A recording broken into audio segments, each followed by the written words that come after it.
Oh, sorry. The shrimp. Yeah, this is shrimp dumpling, or actually we call hagao. Yeah. Oh. So this is siu mai. Dip a little bit of the hot sauce. I prefer the hot and the soy sauce a little bit together. That bring up the flavor. Yes, dim sum in Cantonese means piece of heart. Yeah. Say, when I pour you tea, right? And then what you do is use the two fingers, just tap the table. That means thank you. Oh. Like do that. Thank you. Yeah. See. So that's so you don't, because we do it a lot. You know, we continues to hold the empress there. So then the emperor, you know, will figure it out. It's like, why don't we do, you know, like more like use the finger to just knock the table. So this is more like you get on your knees and knock a couple times. That's more like you bow. But the tea that you're drinking is English tea. So that's my Hong Kong style. Yeah. There's some of the collections of my cameras that over time that I collect or I used.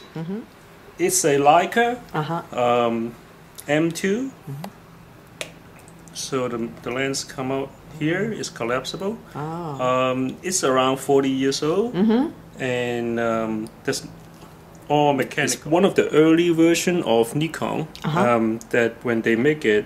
And again, this all mechanical, and the interesting part about this one is the focus is actually using all single finger. Very rich culture in Vietnam, the northern Vietnam, that actually I believe they were Chinese in the past, and they just like escape from the war and everything, go down there. You see, they're still wearing a long skirt, and that's their traditional style. You see the row is very, very long. She probably need to walk on foot for maybe 20 kilometers to go home. In Hanoi, you see there's a comparison. You see people riding a bike, a motor bicycle, but at the same time you see that actually the other person were riding a bicycle.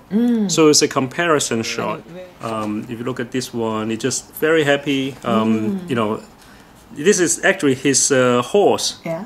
That the horse assigned to him belongs to him. Oh, really? Yeah, when he was so young, but he's just like riding horse. You know, he's probably like 8 years old or so. That he's just riding horse like a pro already. You know, this old lady's posting, so I do talk to them. You know, I don't speak Vietnamese, so I just ask the translator, say, hey, can we take a picture? Mostly are very nice, and they say sure. But I also try to, you know, if I know the person, once I get the permission, I will try to send the picture back to the person. I see. So that they must be very delighted too. Yeah, some of them they never have a picture of themselves. In Mongolia, they don't have a mailing address. They will come to certain area in certain time of the year. I see. So then they will collect their own mail. So I start off in Tokyo, and then start to go up to where the tsunami hit the most. So I met so many people over there being affected. Yeah, there were some volunteer here.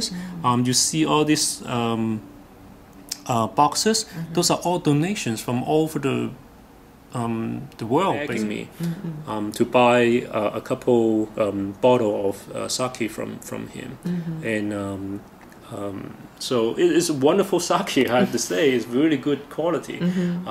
But it's not running. The shop is not running. The brewery is not operating. Basically, the entire town is being destroyed. So I want to take this picture to show that people actually really pray for the recovery. Now on which part of Chinatown have what type of people from China lives. So I want to examine a little bit about how their lives are.